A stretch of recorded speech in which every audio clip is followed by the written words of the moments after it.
When you think of the worst Batman games ever made, 1995's Batman Forever for the Super Nintendo is usually one of the titles that finds itself on that list. It's got a lot of issues, which I will get into, but I have to admit, having played the 1998 Batman and Robin movie game, this one is nowhere near as bad, or I guess a more fitting description would be, Batman Forever is far more playable, and I guess as a result, is more fun, though saying either of those things is generous. This game still sucks. Batman Forever for the SNES was released in the summer of 1995 to coincide with the release of the film, the third in the original Warner Bros. Batman series, and the first to be directed by Joel Schumacher. The game was developed by Probe Entertainment and published by Acclaim, the same duo behind the Batman and Robin movie license game, which I have already had the pleasure of reviewing on the channel, if you want to check it out. Batman Forever loosely follows the events of the film, having you go up against the combined forces of Two-Face and the Riddler, the latter of which designing a brainwave device that extracts confidential information from all the minds in Gotham City. Level 1 sees former District Attorney Harvey Dent, now known as Two-Face, escape from Arkham Asylum, and it's up to Batman to subdue the inmate riot that results from it. This whole sequence draws from a deleted scene from the film, which depicted Two-Face escaping Arkham and even writing a message to Batman in blood on the wall. It was something they adapted into the official Batman Forever comic, which I reviewed on the channel as well. Anyways, moving on. Level 2 has Two-Face attack the second bank of Gotham to steal pension funds, and he holds the security guards hostage, which you must rescue. Level 3 takes place at the Gotham Charity Circus within the Hippodrome. Two-Face and his gang have planted various explosives, and you must get to them within the time limit, finding small clocks placed throughout the level to extend your time. After the circus, Level 4 has Batman track Two-Face down to his warehouse hideout, culminating in a battle against his two henchwomen, Sugar and Spice, as well as Two-Face himself. He drops from the rafters like the Phantom of the Opera, flips his coin, and even flips his entire body. Who in their right mind thought giving Two-Face a backflip as an attack was a good idea? I don't remember seeing him do that in the movie. Then again, these same game developers gave Mr. Freeze a cartwheel, so why am I even questioning their logic? Level 5 is at the Ritz Gotham Ballroom, which is being attacked by Two-Face's gang, aided by a new gang dressed in green question marks.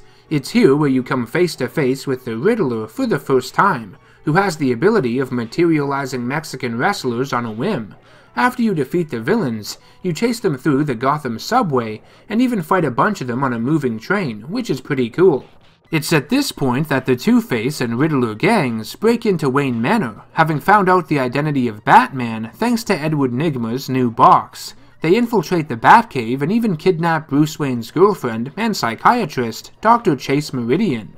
Following this, the Dark Knight then prepares for a final showdown against the Riddler on Claw Island. He infiltrates his fortress hideout, goes up against hologram versions of the villain, has another confrontation with Two-Face, and finishes everything off against a giant muscled-up Riddler clad in white, named the Big Riddle. Once he's defeated, Batman rescues Dr. Meridian, and all of Gotham is finally safe. Batman Forever. Aw man, is that cringy. On paper, all of this sounds pretty decent, a solid adaptation of the film with a few interesting new ideas thrown into the mix. I think this game would have been okay, passable, if not for one fatal flaw, the gameplay. If you're familiar with the Mortal Kombat games on the Super Nintendo, primarily Mortal Kombat 2, which was also published by Acclaim, then it doesn't take long to realize that they stripped all of the same combat animations from it for use in Batman Forever. It utilizes the same game engine.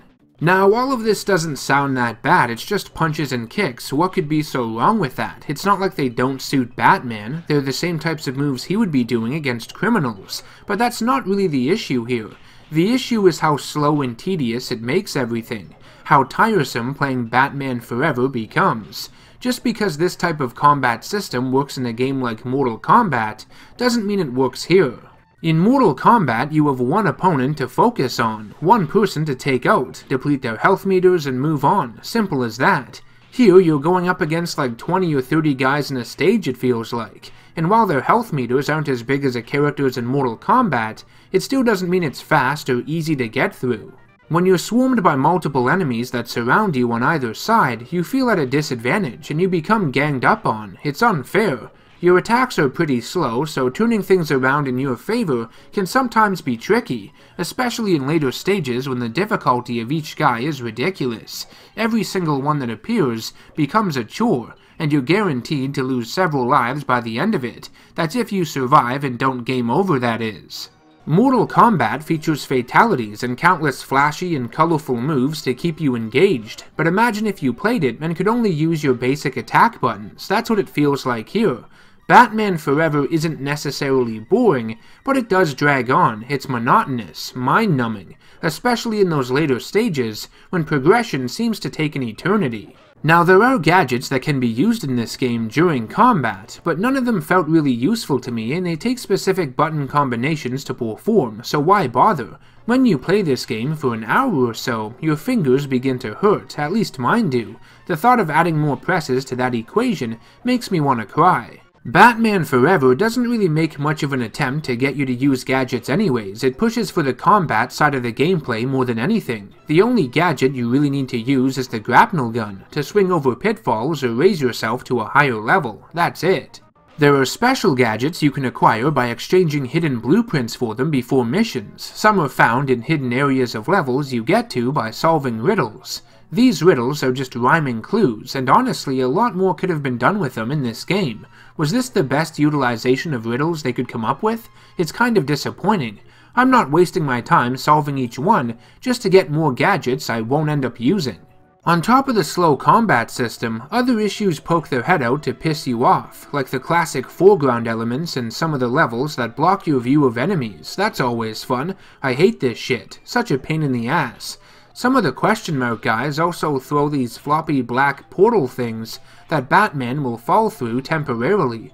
I don't know what the fuck is going on, but these guys are the worst. So annoying. Every enemy you encounter in the game has their own unique name, a simple way to make it feel like they are all different people and not just the same select sprites used over and over again. Some of the names are what you'd expect, like Frankie, Alfonso, Charlie, Ricky, Stuart, that sort of thing. But some are just plain weird. Pringle, Slim Jim, Bloodfire, Cannibal, Dark Seed, Antifreeze? Who the hell names their kid Antifreeze? And what about Tricky D? Is that short form for Tricky Dick? Let's quickly talk about the loading times in this game, because, well, they kinda suck.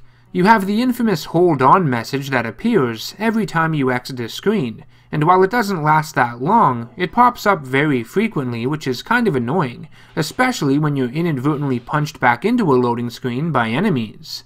It wouldn't be Batman Forever without the inclusion of Robin, and he's playable here. He looks nothing like he does in the film, and the game makes no reference to the death of his family, but it's still nice to have a bit of variety with who you can play as, because we know damn well there isn't any variety with the gameplay. He has different combat animations than Batman, and even uses a staff, which is pretty cool. That wasn't in the movie. His grapple up animation is goofy though, makes him look fat. Outside of the story mode, which is lackluster and frustrating in and of itself, there really isn't much else this game offers. There isn't that much replayability, even compared to other Super Nintendo superhero games I've played. There is a training mode where you can play as various characters from the game and hone your skills in a virtual Batcave simulation, but it's just fighting enemies, the same shit you do in the normal game mode. You play multiple rounds against the opponents of your choice, and they get harder and harder with each defeat. I can get to level 9 before they start kicking my ass, but the sad thing is, I think that's even easier than the difficulty found in the final story mode stage. Christ. All in all, I think there is some charm to the Batman Forever game on SNES. There are a few interesting ideas attempted with it. In spurts, it can be kind of fun to play, I'm not gonna lie. But when you're playing it for hours on end, the gameplay is what kills it. It's very repetitive, and the whole experience becomes exhausting. Like I said, by the time I completed it from start to finish, my fingies were sore. It felt like they were gonna blister. Batman Forever is one of the worst Batman games, but I don't think it's a complete disaster. It's far more playable and enjoyable than Batman and Robin on PS1 was, speaking from experience. The combat is its real crutch though. Acclaim made the wrong decision taking it right out of Mortal Kombat. It just doesn't fit this kind of game. If Batman Forever had a different combat system, one that was more laid back and had you take out enemies in a few quick hits or something, more of a beat-em-up style, then they might have had something with it. Well, that about does it for this review. If you've played it, let me know what you thought of Batman Forever on the Super Nintendo in the comments section down below. If you enjoyed the video, be sure to hit that subscribe button, bell icon to be notified of all future content I release, and share the video to anyone you know who loves this kind of stuff. It's much appreciated. If you want to suggest a superhero, comic book, or anime-related video game for me to review on the channel, head on over to patreon.com/channelNerdGasm and help support my content financially if you can. Any bit helps and keeps the YouTube dream alive. I thank you all for watching, and I will see you in the next one. Take care.